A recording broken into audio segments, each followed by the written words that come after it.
Elon's Department of Government Efficiency, DOGE, continues its mission to reduce government bloat and cut bureaucracy. So we've got a $2 trillion deficit, and if we don't do something about this deficit, the country's going bankrupt. And the Democrats are protesting this for some reason? Which side are you on? Which side are you on? We'll fight against DOGE. We'll fight Elon Musk. Which side are you on? Which side are you on? I'm on the side that's trying to prevent our country from going bankrupt. Which side are you on? I'm Bridget Phetasy, and this is your Dumpster Fire. Welcome to Dumpster Fire, where we make burgers out of your sacred cows. We launch new episodes every Tuesday and Friday at 8 p.m. Central Time. So join us there. We're often in the chat, listening to your jokes and talking about boobs. Happy Valentine's Day, everyone. I hope you're warming yourself over the flames of the dumpster fire with someone that you love, or with a pet, or alone. It's all good. If reducing government waste and trying to balance the budget is what this administration is actually doing, I'm all for it. I'm on board. But for all I know, they're picking the remains of the American carcass before this crazy American experiment goes off the rails. And unfortunately for us, we won't know until it's too late. What have I done? I do believe, I'm not cynical enough, but there is a part of me that's deeply suspicious. It's like these fuckers are just taking what they can and getting out. Dismantling us for parts. Yeah, dismantling us for parts, taking what they can and getting the F out. Elon's Department of Government Efficiency, DOGE, has spotlighted the process by which federal employee retirements are processed, and it is truly beyond parody. According to DOGE, they are processed by hand on paper in an old limestone mine in Pennsylvania. This is real. Over 700 mine workers operate 230 feet underground to process around 10,000 applications per month, which are stored in manila envelopes and cardboard boxes. And the retirement process, shockingly, takes multiple months. I mean, can you believe it?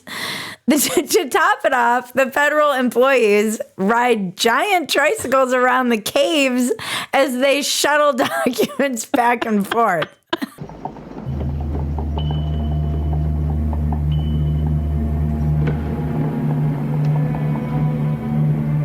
I read this and thought that it was not real. This sounds like an episode of Lost. How many things like this are going on in our country? Has someone somewhere been pressing a button for like the last 60 years without knowing why or what will happen if they stop?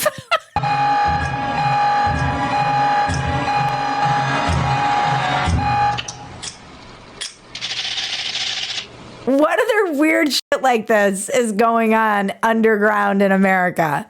I mean, the QAnon people have some ideas, but you read this stuff and you're like, this can't be real, and it's absolutely real. Apparently, the Washington Post reported on this a decade ago, and nothing was done about it in the last 10 years, which perfectly represents our entire government. Because our government institutions are monuments to inefficiency. They just don't all take place in a limestone cave.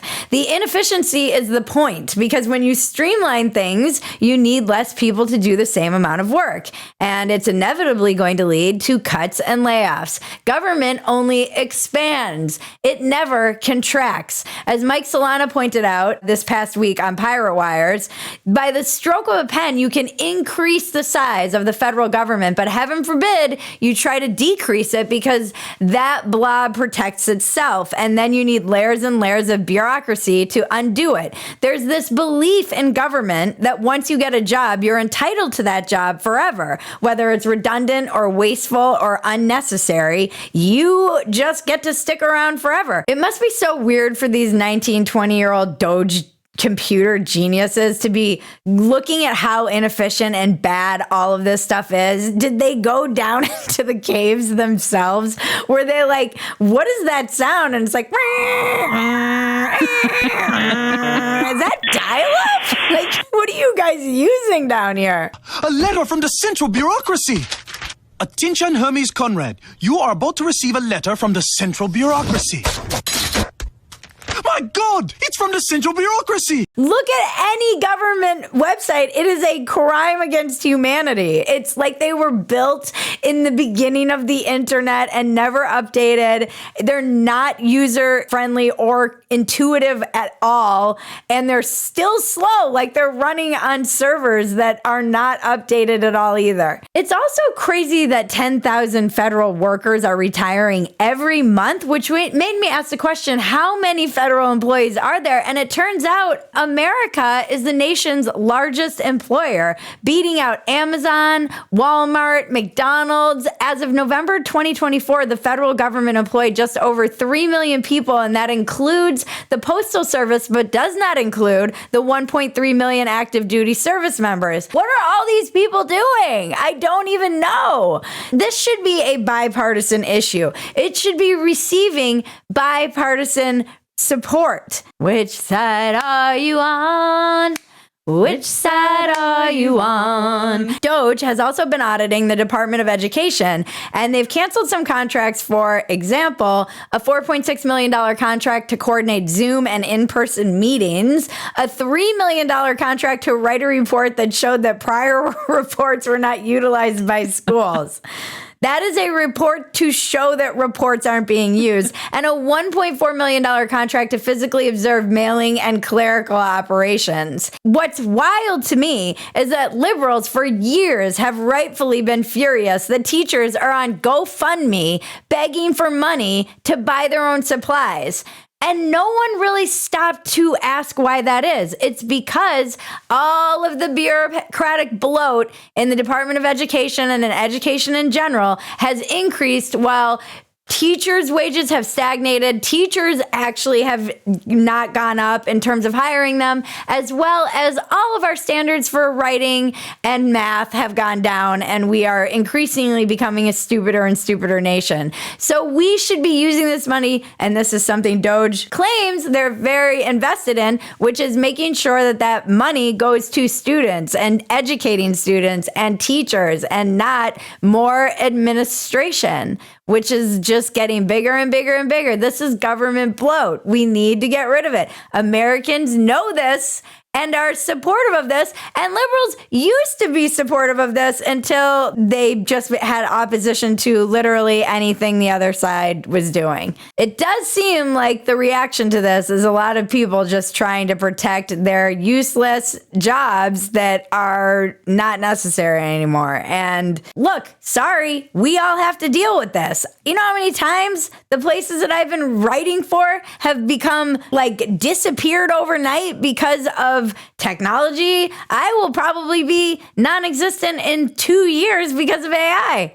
It's downsizing. It's like, coming for all of us, people. Everyone in the corporate world, everyone in the business world knows about downsizing. It's just never happened in our government, apparently. No, it's just been upsizing. Which side are you on? Which side are you on? We fight against underpaid teachers. We fight against teachers having to buy their own school supplies. Before our next segment, don't forget to like, subscribe, touch my bells and buttons, and tell your friends about us. Please help us reach 100,000 subscribers on YouTube, and I will then do a Mexican weather report in Espanol and a skanky dress. You have to stick around through the ad to see the weather report, guys. Sorry, them's the rules. I know all of this talk of Elon cutting government bloat and making things streamlined and efficient is turning a lot of you on. It's basically my porn. If you've been having a lot of sex lately or are planning to, you should protect your health and the health of your partner or partners. I'm not going to judge your polycule or your Mormon commune by getting routine STD and STI screenings. Now you can skip the doctor and buy your own STD and STI test online with Quest. QuestHealth.com offers comprehensive STD panels and individual STI screenings with several collection methods. These are the same quality lab tests that doctors use, available to you And it's as easy as purchasing a test from questhealth.com and visiting a nearby Quest Diagnostics location for sample collection. No doctor's visit required. STD testing with Quest keeps the results off your health insurance. Visit questhealth.com today. Use the code FIRE, like it burns when I pee, to get 25% off and find answers to the multitude of health questions you may have. That's questhealth.com and use the code FIRE for 25% off. Link is in the description below. Now let's check the weather with Nael Lopez.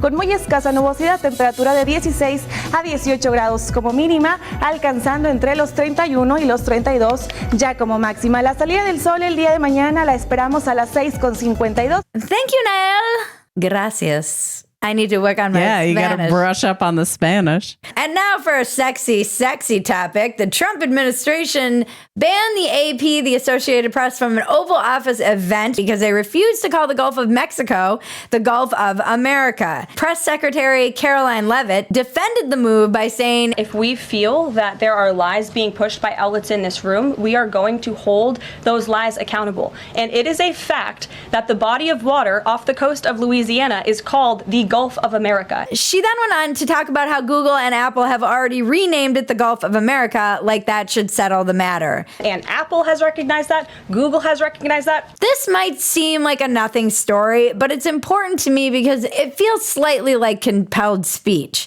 I know some people are going to push back and say it's not compelled speech, it's accuracy in reporting, and congratulations, that's the exact argument that the libs used for the past decade.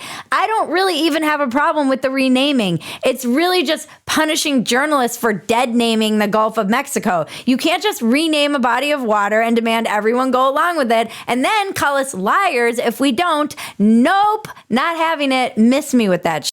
This is the same shit the right has been screaming about for a decade. And I know that we are in a war and nobody gives a shit about principles and it's all about power. But I am a simple normie who doesn't like being told what to do. And I don't like the idea that I'm suddenly a liar if you're just changing language on a dime. We literally just lived through this. And please forgive me if the fact that Google and Apple went along with this isn't like some win.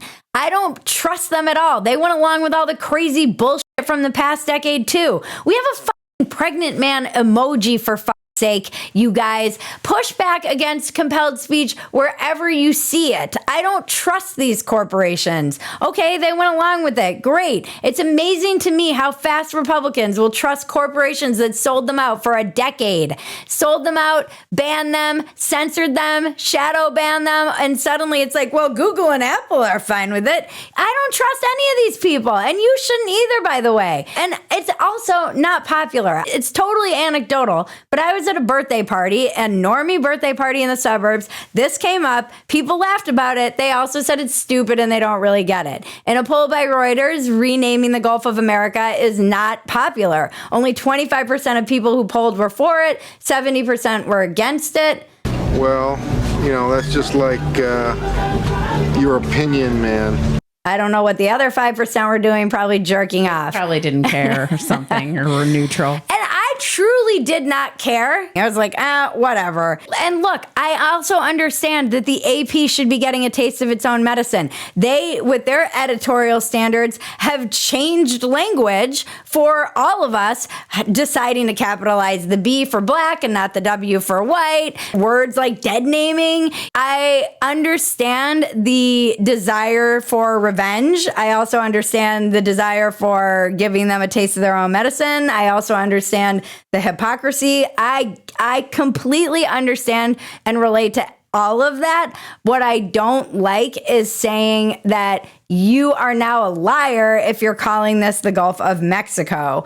And people will also push back and say, well, people went along with it when they renamed all of the forts. Another thing I was not for. I don't think we should be rewriting history, but whatever, they did it, and then people went along with it. But this is a body of water outside of the United States. It's recognized by the entire world as the Gulf of Mexico. You're just going to bully the whole world into calling it the Gulf of America? Yeah, I mean, Yeah. And again, I get it. It's South America, North America. It's all the Americas. It's not exactly like it's the Gulf of United States. I know all the arguments. I just don't like when underneath the kind of, haha, this is funny, underneath that this is war, we're getting revenge, underneath this is clearly a flex on Trump's part. Like, I get it. You're like, we won. We're doing this. You have to go along with that.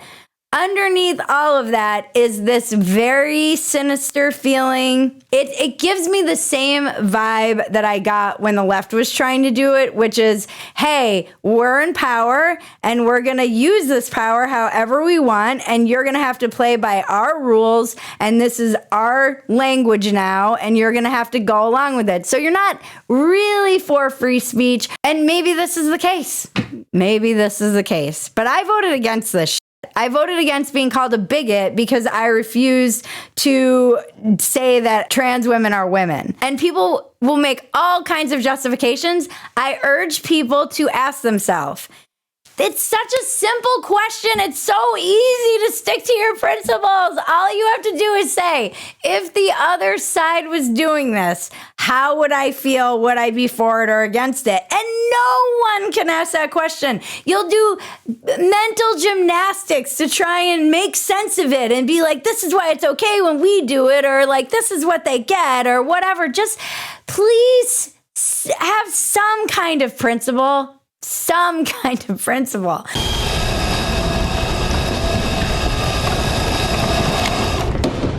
How about no? I can understand all of the arguments. It feels icky to me. I don't like it. As I've said, this is clearly a flex on Trump's part, which I get and I can appreciate it. We know it's a power move. Maybe it is some way to exert control and make China think twice about invading Taiwan. I don't know. Maybe it's 5D chess. Maybe it's simply just get these reporters in line because they've all been pieces of shit for like the past decade, and they've been obviously all have a political leaning, and they're saying, you know, it's a privilege to be in there, which it is. But it wasn't even the renaming of it. It's saying we won't put up with lies, and you're a liar if you're calling this thing that has been named the Gulf of Mexico for 400 years the Gulf of Mexico still, which is what probably most of the rest of the world is calling it. And now we've got to call it something different in America. Hold up. Wait a minute. Something ain't right. That feels Soviet to me. Call me crazy. It feels a little bit unsettling. I'm curious because I do think this is an interesting debate. I'm kind of many minds about it. I'm only going on my instinct. When I heard that, I was like, I don't like that at all. Up until this point, I've been kind of like whatever, but that moment was like, no, that doesn't sit right with me. So I'm interested. Please tell us in the comments what you think about this, why you're for it, why you're against it, why you're of two minds about it, why you can see both sides of it. I'm really interested to know what our audience thinks about this, because this does seem to be something that people were kind of like, ha ha ha, and then it was like, I don't like that. Or they're just like, ha ha ha, I don't care. Which I also understand. There's some speculation that he may have renamed it to bypass the oil drilling restrictions because there are no restrictions if it's the Gulf of America as opposed to the Gulf of Mexico, which I actually don't think is true. I don't think you can just do that. I've seen this argument. It kind of makes sense, but I don't think you can just do that. I'm not a lawyer, so I have no idea. An international drilling lawyer. I know you guys are shocked to find out I'm not an expert in international drilling rights. Some people say that this is just a way to kind of expand the territory and it's a flex internationally. Again, I kind of get that, but I want to hear what you have to say about this. I mean, I think Trump is handling things pretty well considering that they tried to destroy him and kill him.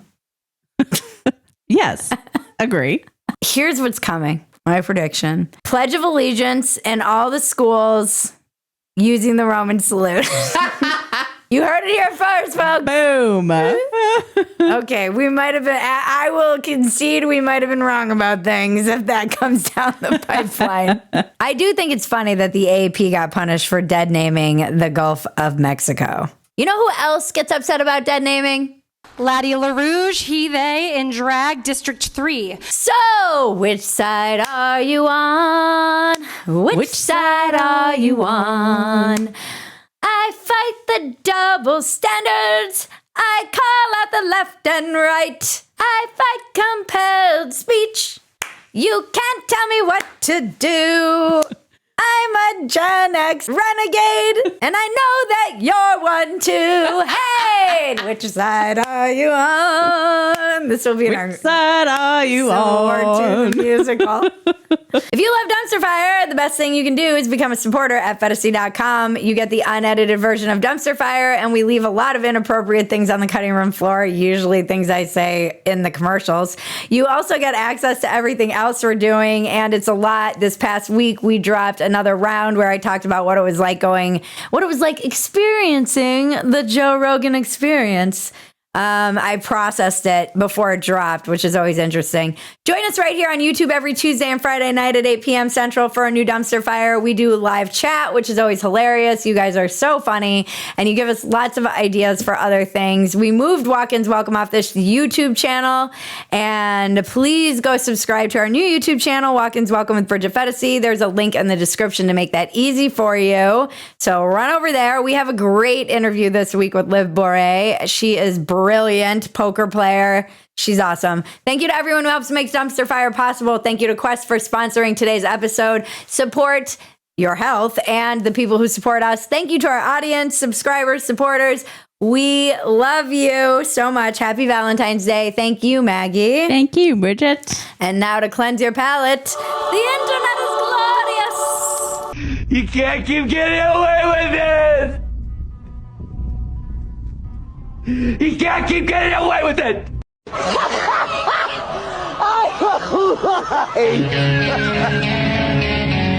Which side are you on? Which side are you on? Remember, life is absurd. Don't take yourself so damn seriously. Take the work seriously. Don't take yourself seriously. This has been your Dumpster Fire. I'm Bridget Phetasy. Now make me rich! So we can do this every day, much to Maggie's dismay. Ding, ding, ding, ding, ding, ding. I'm fine with it if we have help, which is why we need the riches. That sound is what I hear when people are arguing in my mentions on X. Ding, ding, ding, ding, ding, ding, ding, ding, ding. And the unicorns dance while the world burns, world burns.